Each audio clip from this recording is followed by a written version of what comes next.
according to data from the Lego Collective. Now, the London-based research and arts organisation has tracked European short-term visa trends since 2022 and identifies Africa as the region most adversely impacted by visa rejections. These losses represent more than just financial strain. They also highlight a deeper issue of access, equity, and mobility for African citizens seeking opportunities abroad. Channel Africa business reporter Innocent Samosa has more on the story. Nigerians have collectively lost more than 4.5 million euros, that's over $5 million in application fees alone, trying to gain access to 29 countries that make up the Schengen area. Despite submitting detailed documentation, Nigerian applicants continue to face high visa rejection rates. What are the root causes behind the persistent trend? Professor Lauren Landau, a senior researcher at both Wits University and Oxford University, weighs in. I think the foundational issue to address is that this is not about administrative fairness. This is not a mistake. This is not about an issue with the bureaucrats and the processing. This is an intentional form of resource extraction, and it is an intentional form of symbolic messaging. The European Union wants people to know that this system is not fair, that this system is not in their favor, and that people applying do not have rights. So they do not have administrative recourse, and they are not guaranteed to be treated fairly.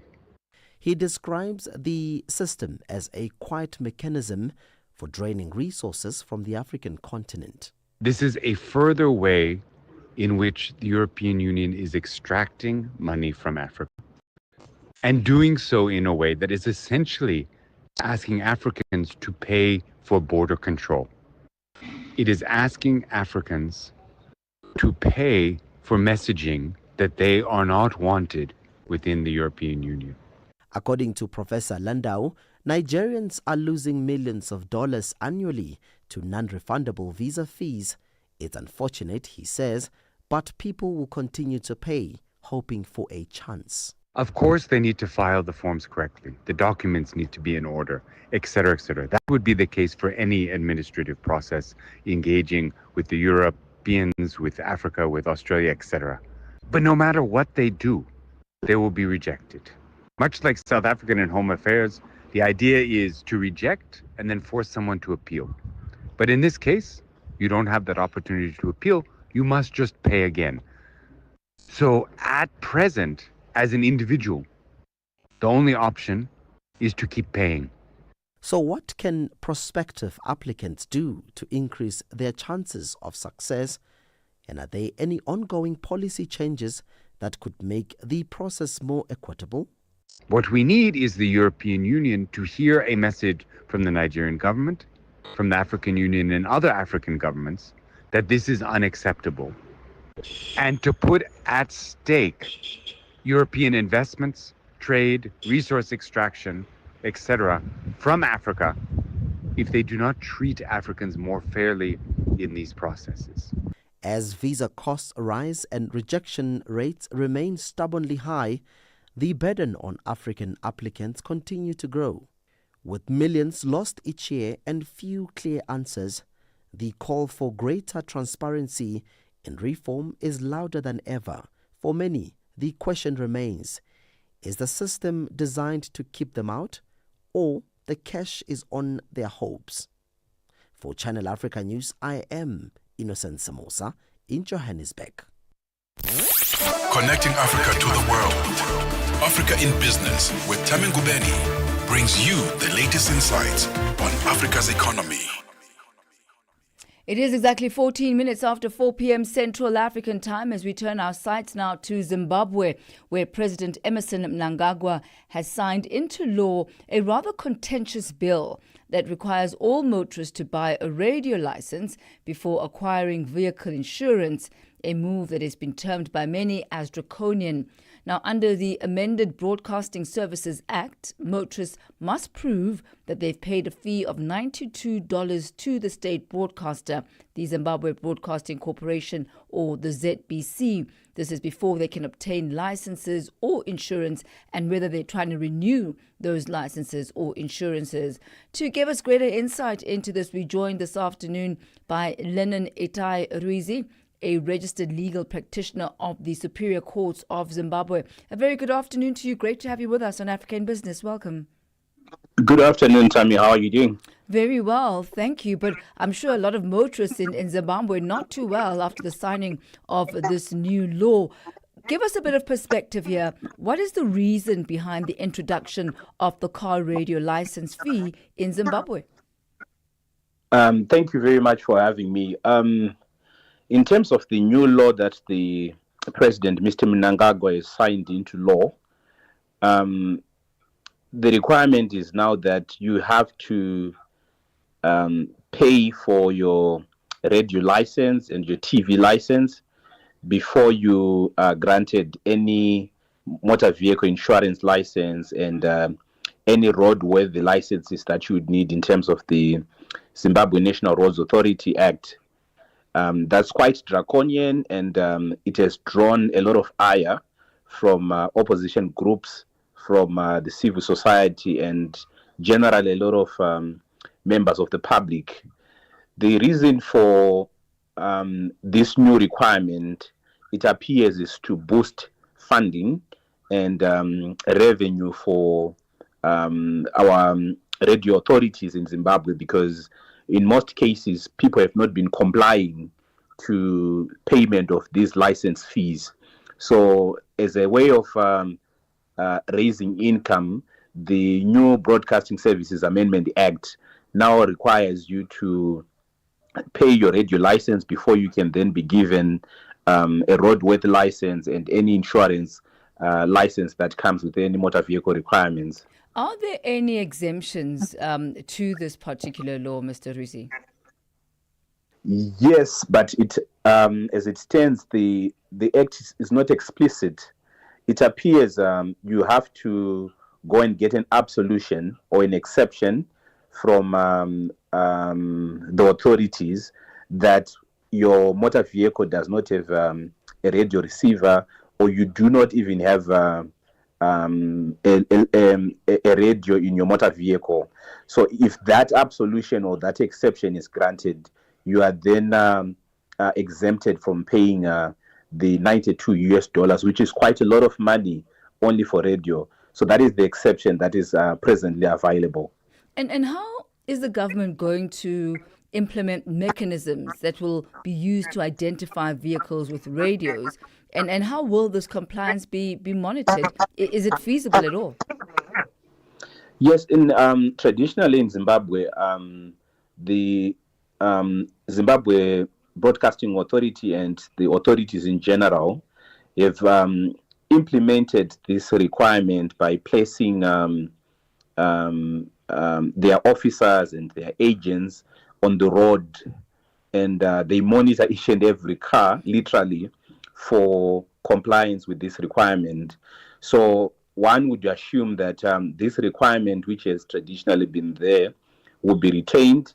And for TV and other licenses, you have all their agents and officers patrolling door to door, making sure that citizens have complied with the requirements to pay their radio licenses.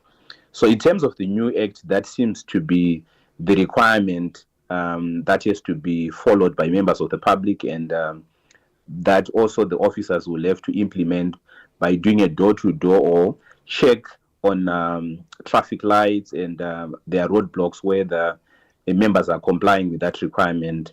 So that has been traditionally the case, and it appears that shall continue in the enforcement of the new act. And what has been the general public response to this? You might be aware that since the beginning of the year, the government of Zimbabwe has introduced various tax regimes, and that has burdened the ordinary citizen. To add another requirement to pay an equivalent almost $92 for private radio owners and $213 for businesses. That's quite atrocious. So the response from people in business, citizens in general, has been a far outcry against this draconian law, which most opposition politics individuals have raised, notably Advocate Nelson Chamisa, who has termed this a draconian law that is anti-people. So there's been a lot of outcry from members of the public against this new enactment because people already are burdened. The life in Zimbabwe under the new tax regime is unbearable. So unfortunately, something must give in so that we can then lessen the burden on the citizens of Zimbabwe. But generally, people have made cause for it to be disbanded, and many people are not happy with the new act. And what legal grounds do motorists have to challenge this fee? That is, if any, and have any lawsuits been filed against it since it was signed into law? I'm quite aware of various initiatives from a few media individuals and organizations that are preparing lawsuits to challenge the constitutionality of this new requirement, particularly that the amount is too much, and failure to comply with this requirement then infringes on other constitutionally protected rights, like the right to access to information, the right to free movement. Because if I do not pay the new license fees, it then becomes difficult for members of the public to move from point A to B, because they will not be given whatever is required by law for your car or your motor vehicle to be roadworthy. They literally will be rendered, unlicensed on the road, and will have to face the repercussions of driving, illegally on the roads. We thank you so much, Mr. Lennon Itai Ruizi, for that update coming to us from Zimbabwe this afternoon. Thank you, sir. Welcome. Thank you. That's Mr. Lennon Itai Ruizi. He's a registered legal practitioner of the Superior Court of Zimbabwe. Now, there are about 1.2 million reported vehicles on the roads in Zimbabwe. So you can imagine each car having to pay an annual fee of $92 will amount in tens of millions of dollars annually for the state broadcaster. Clearly a move there to try and beef up the state coffers. Whether or not the litigation will go ahead will remain to be seen. It's exactly 22 minutes after 4 p.m. Central African time. When we return, we go into the Parliament of South Africa and take a look at the Department of Communications and what is perceived and seen to be efforts to make favorable conditions for Starlink, Elon Musk's company, to come into South Africa without necessarily adhering to the BEE Act. Africa at Play with NATO and ETO Chairman. The Confederation of African Athletics, the CAA President, Mr. Hamad Kalkaba Malboum, talk to us about the state of athletics in Africa as it stands, and what picture are you looking at 5 years later? Yeah, athletics in Africa is strong. We are able to organize our major events in time. Like this year, we will have the under-20 and under-18 African Championship in Nigeria. Next year, we will have the senior in Ghana. In 2027, we will go back to Algeria to organize the under-18 and under-20. And then 2028, we will have the senior championship in Gaborone in Botswana. Well, by this program, we can increase our performance. And at the same time, we are considering the fact that within the British Federation, they are identifying young talent every year within the national program, within the scholarship championship. And so the athletics in Africa is in good standard. Live every Saturday and Sunday from 2 to 5 p.m. Central African Time. Hello, Africa. We would love to hear your voice on our radio station. Be part of the fun and send a shout out or greeting message to your loved ones and your favorite Channel Africa presenters. Whether you're in Africa, the diaspora, or anywhere else around the globe, we want to hear your voice. Send your shout out message by sending an email to info@channelafrica.co.za or send them to our Facebook, Twitter, and Instagram pages. Help us diversify our sound with your voice. Channel Africa, the African perspective. Vue d'Afrique avec Joël Mouteba. Alors peut-on considérer cette décision comme un désengagement durable des États-Unis vis-à-vis du développement africain ou s'agit-il d'un simple réalignement stratégique? Bon, ça peut être les deux à la fois. Donc, au lieu de donner de l'argent à la Banque africaine de développement pour partager en vrac, ils préfèrent maintenant donc cibler les pays partenaires en Afrique. Ça, c'est pour le réalignement stratégique. Alors, et aussi, ce n'est pas un désengagement durable, mais je pense que dans les 2 ou 3 prochaines années, il veut d'abord remettre de l'ordre dans ses affaires. Vue d'Afrique. Du lundi au vendredi de 15h à 16h, temps universel. Africa in Business on Channel Africa. South Africa's Communications Minister Solly Malatsi defended his proposed draft policy in Parliament on Tuesday. He says the proposals published for public comment last Friday were not meant for Elon Musk's Starlink. The proposed changes to the current legislation could see the provision of a 30% local ownership of foreign-owned companies removed or watered down in favour of a recognition of equity-equivalent investment. Dimakatso Leshoro has the details. The proposed changes to the Electronic Communications Act introduces an equity-equivalent investment program in the country's information and communication technology industry. The subtle shift in the act, which stipulates that foreign-owned companies to sell 30% of equity of the local business to historically disadvantaged groups before obtaining an operating license. Solly Malatsi, the minister in the sector, has received criticism as the proposals gazetted on Friday are seen as a pro-Starlink act that coincided with President Cyril Ramaphosa's visit to the United States to repair relations following a hostile policy stance by that country's new administration. Some critics say Malatsi was kowtowing to U.S. pressure. He told Parliament on Tuesday that this was not true. I'm pretty clear that transformation is sacrosanct in our country, that it's a non-negotiable in order for the country to achieve its aspirations, but most importantly, to live to the provisions of the BBEE Act as it was articulated and envisaged. So we are not attempting to open a special dispensation for Starlink or any other company or an individual. We are saying that the regulations in our sector must consistently make provision for the two choices that exist in any other sector and other aspects of the ICT when it comes to the role of multinationals, whether small or big, that the provisions around the option of a 30% local ownership or the pathway of equity equivalence must be consistently available. This has become a polarizing issue that's also looked at along racial lines after baseless allegations by some white Afrikaners of genocide. Opposition members and chairperson of the Portfolio Committee on Communications and Digital Technologies in Parliament, Kusela Diko, say Malatsi may have gone too far to appease companies like Starlink. What mischief did you think you were trying to also resolve in the sector? Because I asked you, okay, were you having pressure from Washington because of the timing? Because when you issue a proposal, and I want to be clear that it's a proposal of a policy directive, it obviously means that there's an intent, you've thought about this thing, you're supposed to act lawfully and rationally. So what is it that made you think that, yeah, this is the thing to do? I must ask South Africans if we should do away with 30%. Diko suggested the minister acted beyond his powers when he seemed to be directing the Independent Communications Authority of South Africa, ICASA, to urgently consider alignment of the regulations and the application of the ICT Sector Code with the amended Broad-Based Black Economic Empowerment ICT Sector Code. Once you have received the comments, you will direct ICASA.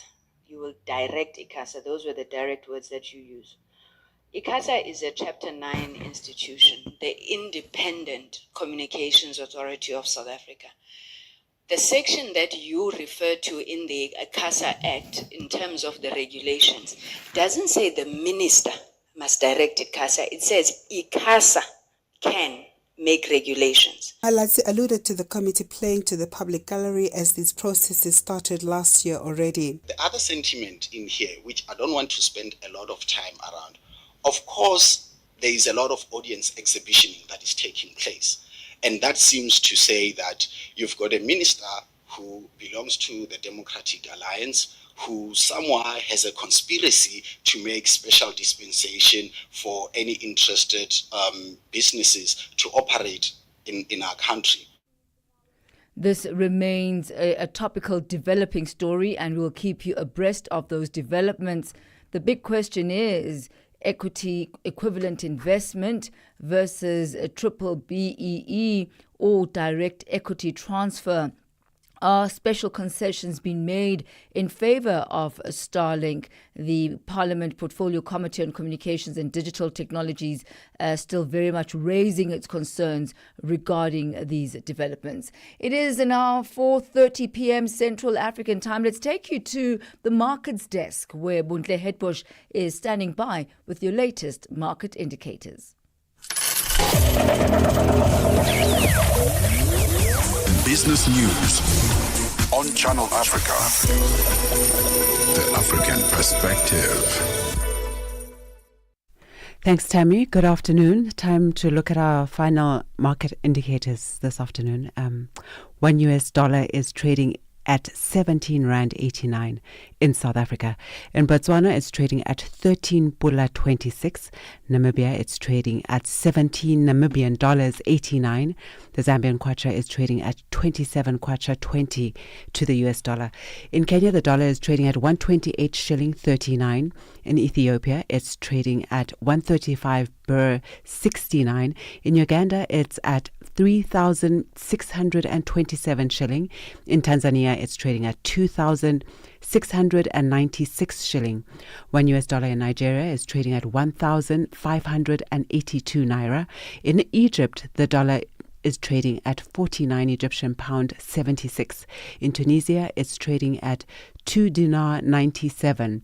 Algeria at 131 dinar 29. In Morocco, the dollar will cost you 906 dirham. In Angola, the dollar is trading at 912 kwanza, while the Congolese franc is trading at 2,850 to the dollar. Looking at the commodities this afternoon, gold is trading at $3,302 and platinum at $1,080 per ounce, while Brent crude oil is at $65.03 a barrel. And those are your indicators this afternoon. For any business stories you'd like to share with us, please send an email to newsroom@channelafrica.co.za or call us on +27 11 714 4459. For Channel Africa Business, I am Buntle Hetbush. Business News on Channel Africa. The African Perspective. And standing by from the sporting desk, here is Musibudi Makura. Sports on Channel Africa. The African Perspective. Thank you, Thami. So Mamelodi Sundowns chairman Hlophi Motsepe says the club will make use of the exceptional player registration period next month only if necessary. With the Brazilians heading to the FIFA Club World Cup in the USA, the World Football Governing Body has allowed all 32 teams participating in the competition to sign players in the lead up to the global event. Now, Sundowns have been drawn in Group F alongside Korean outfit Aslan HD, Borussia Dortmund of Germany, as well as Fluminense of Brazil. Motsepe, speaking at the launch of the new partnership with Carling Black Label Cup, explained why Sundowns are unlikely to recruit players this early. Look, I think it's an exciting initiative by FIFA to allow clubs to do that. As a fan of the game, I think every fan would be excited to see another transfer window that happens at this period of the year. But from our side, the squad that we have right now, the chemistry that we've created, It's been very stable, and it's quite exciting to see that everybody is aligned to the vision of what we want to achieve in the Club World Cup. That's not to say that we're not going to be looking at any potential players in the market, and if something exciting comes up, we would look at it. But it's to say that at the moment right now, the team is so strong, the team looks so confident, and the chemistry is so good that it would have to be something quite special for us to capitalize on, really. All right, we'll stay on the continent. The Democratic Republic of Congo, as well as Pyramid's top goal scorer and striker, Fiston Mayele, is not ruling out a move at the end of the season and reveals that Kaizer Chiefs head coach Nesruddin Nabi has been in touch with him. Mayele says for now the priority is to help his team win the final and that he's not denying the Chiefs link at the moment. He confirmed that coach Nabi was in contact with him in December of last year. Mayele is a key member of the Pyramids team, having scored 8 goals in just 11 matches in the CAF Champions League this season, and getting him away from Pyramids will cost no less than $1.1 million.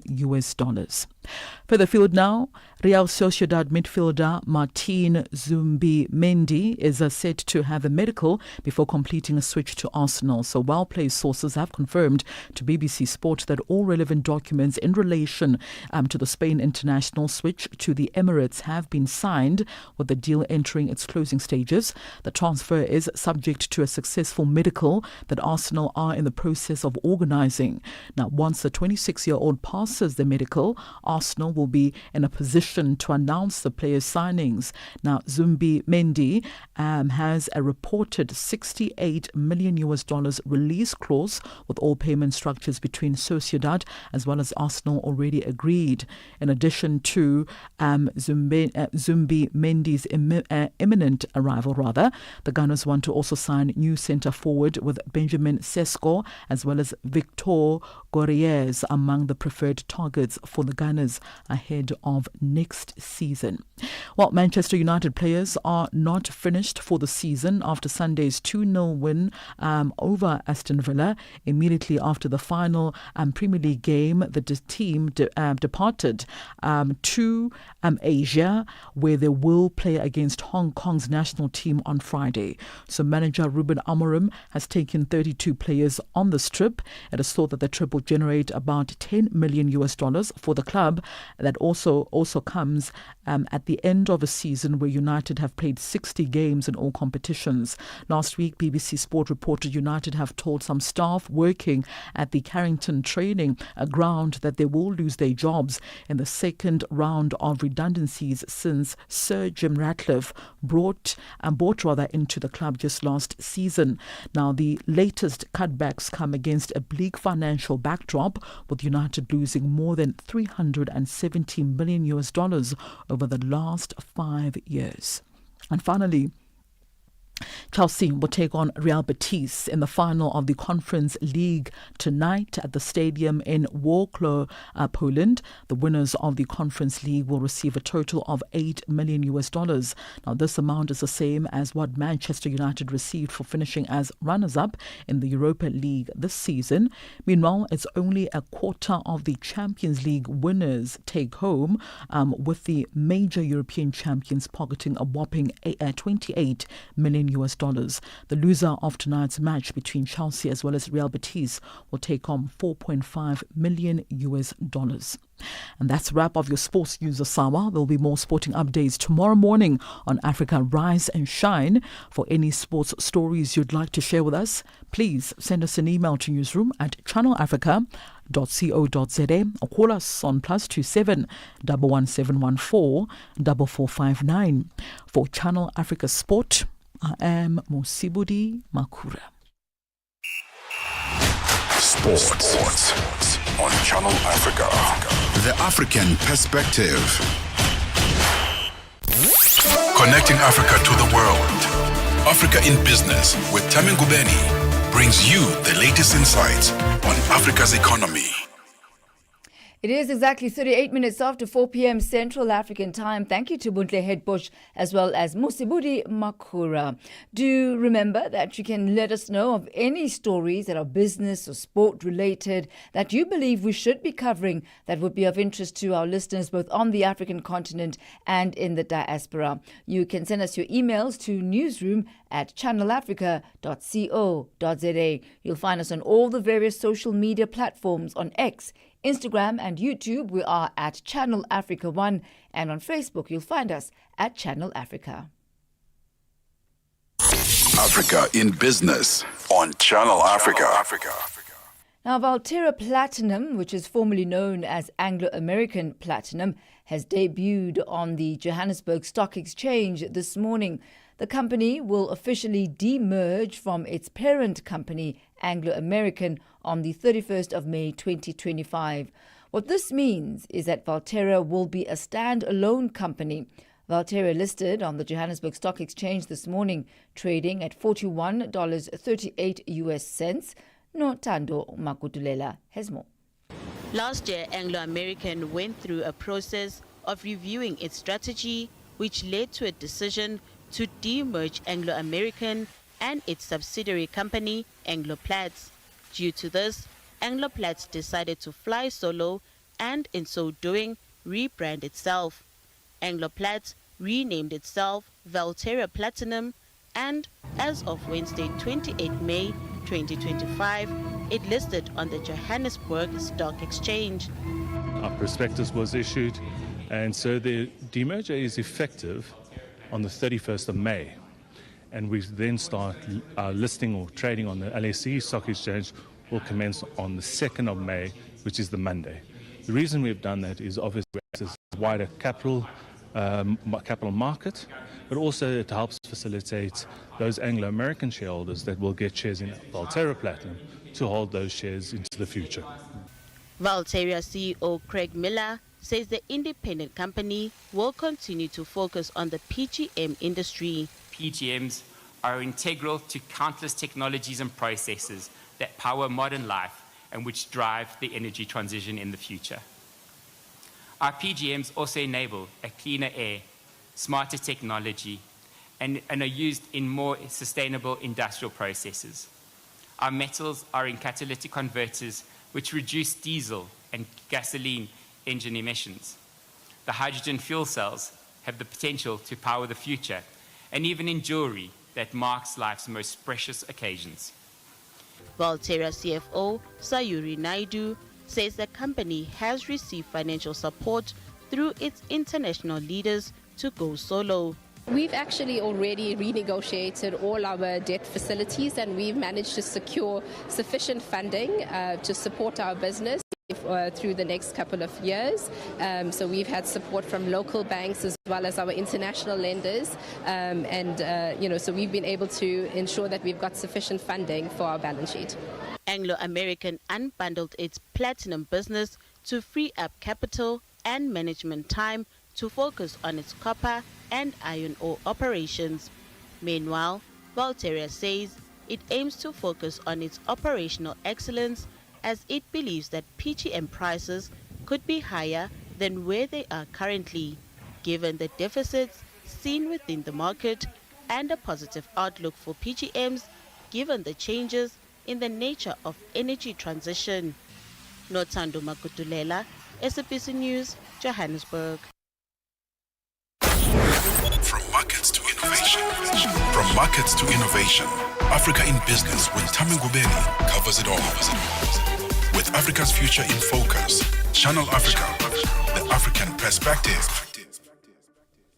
Now, Bankserve Africa's transactions cleared on an immediate basis. TCIB Retail Cross-Border Payment Scheme seems to be gaining some good traction after onboarding more than 30 financial institutions from countries in the Common Monetary Area, including South Africa and its neighbours Eswatini, Lesotho and Namibia. Now, the bank developed the payment scheme to simplify cross-border digital peer-to-peer payments. To find out what has been the progress towards inclusive, real-time, low-cost cross-border payment systems in the SADC region. We are joined on the line by Mira Sanka, head of the Transactions Cleared on an Immediate Basis, TCIB, Retail Cross-Border Payment Scheme at Bankserv Africa. A very good afternoon to you. Welcome to Africa in Business. Good afternoon, Thami. Thank you for having me.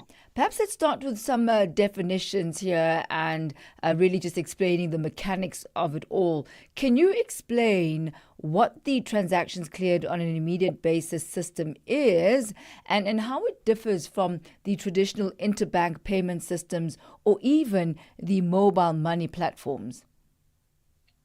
Okay, so let me start off by explaining what it means for just people like me. So when I first joined Bankserv Africa and learned about TCIB, as understanding what it meant for me as just an ordinary person, it is in essence the ability for me sitting in South Africa to send money to somebody sitting in Zimbabwe, for example. I don't need to have a bank account. I can do it through a wallet transfer.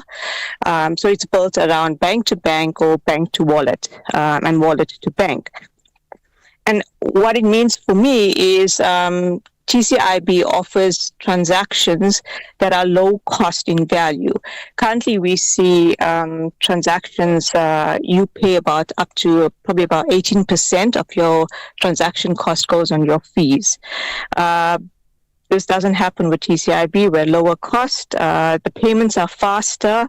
It is more reliable than your informal methods.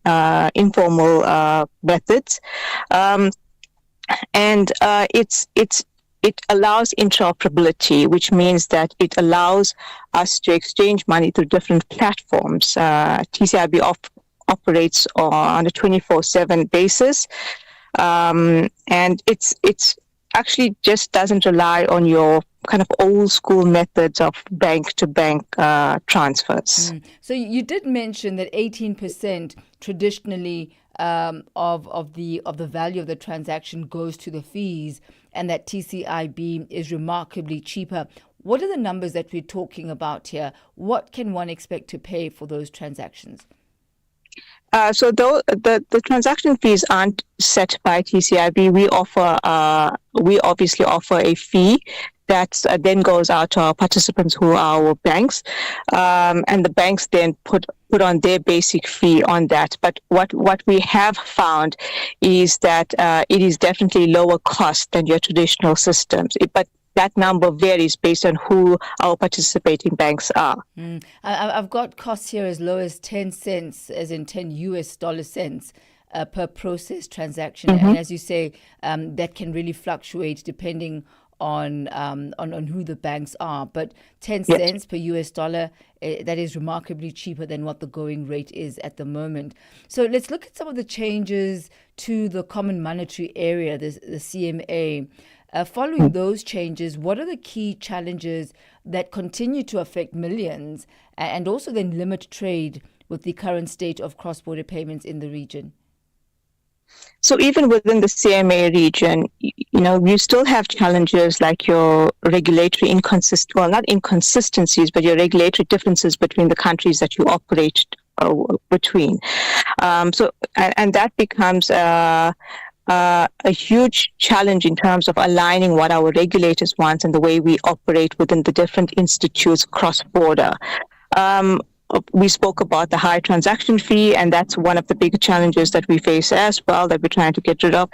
Another problem that we have is while technology has progressed and is advancing, that doesn't necessarily translate into just an easy solution for everything, because you still have fragmented systems that are not speaking to each other. That brings on another challenge.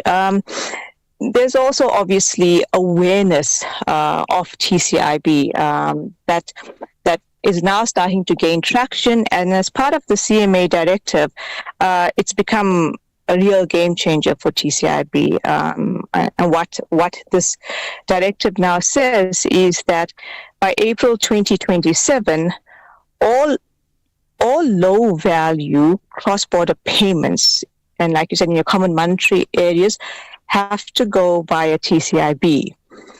that means for our users, we're now seeing lower fees, faster payments cleared on an immediate basis, and of course, it's safer and more reliable. Let's look at some of the challenges here. Obviously, these costs and the ease of doing the transfers, that works for the consumer. But what about the banks, especially commercial banks? Have they taken on to TCIB in the way that you would have hoped that they would? Because these transaction fees are very low, and they perhaps may be wanting to prioritize higher margin, international transfers. So the banks do face the same, when I spoke about the kind of regulatory harmonization that we need to have, because FNB has come on board, for example, as well, has an FNB that is sitting in Eswatini, may want to transact with another bank that's sitting in a different country. There's that regulatory harmonization that needs to come into play there.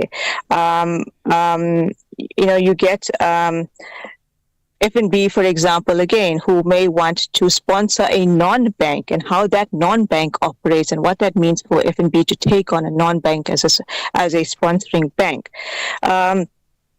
There is a fair amount of operational readiness that we see with our different participants, just in way the systems are built, legacy systems that are now need to start talking to each other, and the controls that we need in place to make sure that we're still offering safe cross-border transactions. And as we conclude this afternoon, Mira, what does the recent South African Reserve Bank directive on cross-border payments in the CMA mean for banks as well as consumers, and what is the way forward to the 1st of April 2027? So what it means for banks is that it is a directive with a clear deadline that by April 2027, a bank within the common monetary area will send all its low-value cross-border transactions through the TCIB platform. That's what it means for a bank. And there's a readiness that the banks would need to go through. And we are working closely with the banks to help them through this transition. What it means for the consumers then is that you're now sitting at an advantage where you've got this ability to seamlessly transfer money here immediately, using the various platforms that have been set up through TCIB. Mira Sunka, thank you so much for your insight as well as your time this afternoon. Very much appreciated, ma'am. Thank you so much, Thami. It was good chatting to you. It really was. Thank you, ma'am. That's Mira Sunka. She's the head of the Transactions Cleared on Immediate Basis, the TCIB Retail Cross-Border Payment Scheme at BankServe. She takes us to exactly 4:52. In just a moment, we'll be talking to Simphiwe Letlojane, the head of investment strategy at Absa Investments, as we look at the latest from the markets. Africa in Business. Africa in Business delivers key insights and real-time updates on Africa's growing markets with Thami Ngubeni. The African Perspective on Channel Africa. Channel Africa. Let's take a look now at the latest business and financial market developments. And for this conversation, we're joined by Simphiwe Letlojane, Head of Investment Strategy at Absa Investments. Good to have you with us once again, Simphiwe. Perhaps let's dive straight into it at the key decision this week by the South African Reserve Bank as far as an interest rate decision is concerned. We see Reuters polling expecting 25 basis points. What is your view? How accurate can this be? No, thanks. Definitely all eyes will be on that decision. If you're just looking at inflation, of course, the key backdrop here is that we are seeing inflation currently very moderate in South Africa. The most recent prints have been sitting actually around the lower level of what the MPC targets, which is a target of having inflation between 3 and 6%. So definitely, if you're looking at it from that perspective, there definitely is quite a bit of room for the MPC to consider cutting interest rates Also seeing global oil prices, those, if you're looking at the Brent crude, has been, fairly subdued. A lot of it has to do with some of the geopolitical risks that we've been seeing. One of the benefits of them is that they've been subduing global oil prices, just given concerns around demand. And then also we've actually seen quite a strong recovery in the rand. So certainly more likely that we'll see another, with the next couple of prints of inflation are probably going to be on the lower end. So giving the MPC some room. But the key issue or the key pushback from the MPC is that they do want to essentially have that target range for the inflation target be a bit lower than what it has been in the past. So that, and they're still really concerned around the developments from a geopolitical tension point of view and the general uncertainty, and particularly the impact that has on the rand from a volatility perspective. So interesting to see, and looking forward to know what that decision will be. Oh, it's Thursday the 29th, which is tomorrow. That's when that South African Reserve Bank decision is going to be happening. And if indeed there is that anticipated 25 basis point reduction in the repo rate, it will bring down currently from 7.50 to 7.25%. And we'll see, not too long to wait. And looking at some company news, some earning releases as well from company Pepkor, they've recorded double-digit growth in revenue as well as earnings. Tell us more about that. Oh, fairly decent results from Pepkor, seeing both top line and bottom line growing by fairly healthy numbers. Seeing a lot of that actually being driven by, their increase in credit sales. So they're looking to just bolster up credit sales more recently. Cash sales still make up the bulk of their book, but seeing quite healthy and strong growth from their credit sales aspect of the business, where you're seeing growth of in excess of 20%. But generally, quite a lot of revenue growth, quite a lot, across many of the different segments within the business. If you're looking at clothing and general merchandise, if you're looking at furniture, appliance, and electronics, which is also essentially what we know as Pep Home, a new entry into the overall business mix. So fairly healthy numbers, and then also even from a fintech perspective, which is also a business venture that they are entering into, they're seeing fairly healthy numbers there as well. Happy days for Coronation Fund managers as well, seeing some assets under management growth yesterday as well. Definitely. I think the asset under management growth, especially in the current environment, is much welcomed. So seeing AUM for Coronation growing to about 677 billion. Then from a revenue perspective, benefiting from that, they're seeing revenue about 8% year-on-year growth. Earnings per share a little bit more muted. But if you're looking at earnings per share, that excludes, some of the fair value adjustments due to currency of some of their offshore investments, that has grown by about 8%. So fairly decent results there. And continuing to see healthy dividends from the company, so about $2 per share, so growing by about 8%. And the dividend yield on this particular counter is generally high, so it's fairly good dividend payer in general. And market movements looking rather positive as far as the rand is concerned, comfortably below the 18 to the US dollar, and the all share around also record level size there. Yeah, starting off with the rand, we've seen the rand clawing back some of its earlier losses, so seeing quite a bit of momentum, has come below the 18 USD ZAR mark. So on a year-to-date basis, the rand is actually stronger than where it started off the year. And then similarly, even for local markets, seeing quite a strong positive momentum on local markets.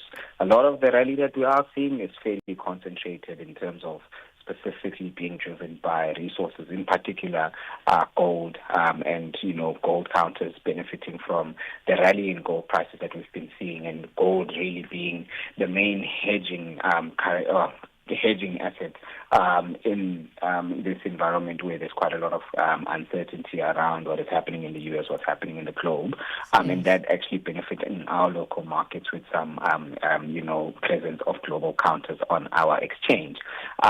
But also seeing quite a strong performance if you're looking at some tech counters as well. So our all share has done quite well year to date, so sitting at double digits and really actually outperforming quite a lot of global counterparts, so outperforming the US, outperforming just generally the MSCI World, which is a global proxy of equity markets.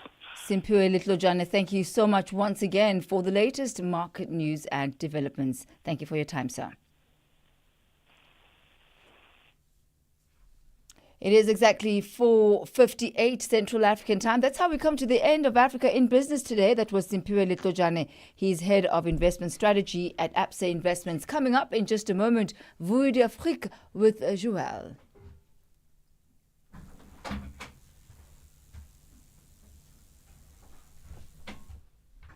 Get the news, music, and lifestyle of Africa on Channel Africa, the African perspective.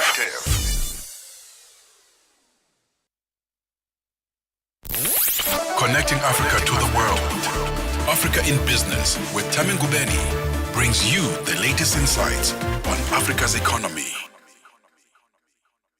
Hello, Africa. We would love to hear your voice on our radio station. Be part of the fun and send a shout out or greeting message to your loved ones and your favorite Channel Africa presenters. Whether you're in Africa, the diaspora, or anywhere else around the globe, we want to hear your voice. Send your shout out message by sending an email to info@channelafrica.co.za or send them to our Facebook, Twitter, and Instagram pages. Help us diversify our sound with your voice. Channel Africa, the African perspective. Vue d'Afrique, un magazine des actualités en français sur Channel Africa. Rendez-vous du lundi au vendredi avec Joël Mouteba sur Channel Africa de 15h à 16h, temps universel. Channel Africa, la perspective africaine.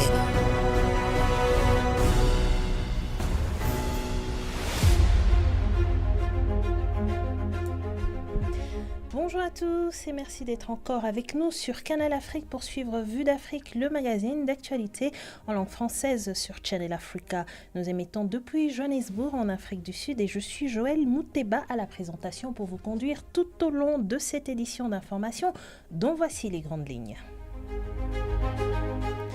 Démarrage ce mercredi à Dakar au Sénégal du dialogue national sur le système politique avec comme objectif de réformer en profondeur les institutions du pays à travers 10 axes prioritaires. La Namibie décrète ce 28 mai une journée fériée dédiée à la mémoire des victimes du génocide perpétré en 1994 et 1908 contre les Herero et Nama par les colonisateurs allemands.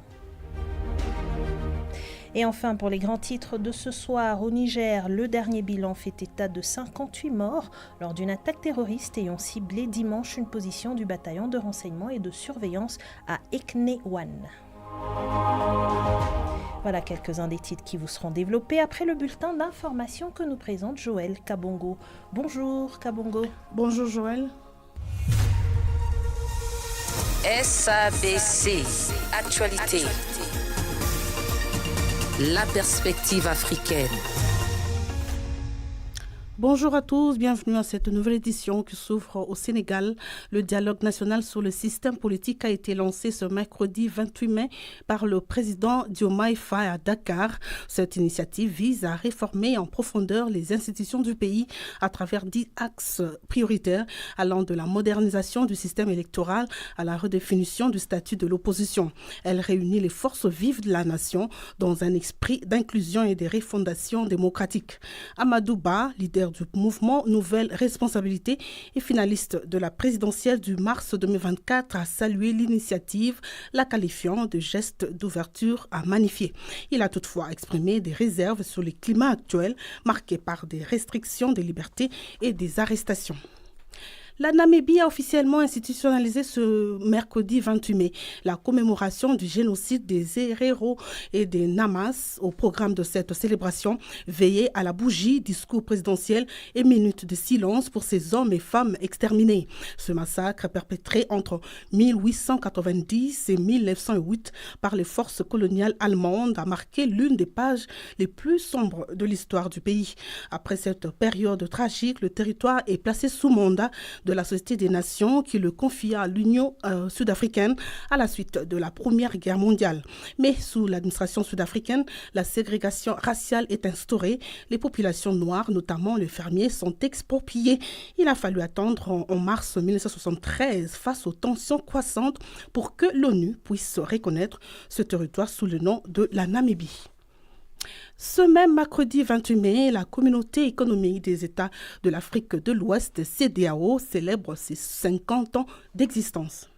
Créée en 1975 à Lagos au Nigeria par 15 États ouest-africains, la CEDEAO portait l'espoir d'une intégration régionale forte, articulée autour d'un marché commun, d'une libre circulation des biens et des personnes, et d'une voix unifiée sur la scène internationale. 50 ans plus tard, le bilan est contrasté. Des progrès notables ont été réalisés dans la coopération économique, les infrastructures transfrontalières ou encore la création d'un passeport régional. Il convient cependant de signaler que si le projet communautaire a connu des avancées notables, il reste confronté à de profonds défis. Désunion politique avec le départ des 3 pays formant l'Alliance des États du Sahel, coup d'État à répétition et tentations souverainistes remettent en cause l'idéal d'unité régionale.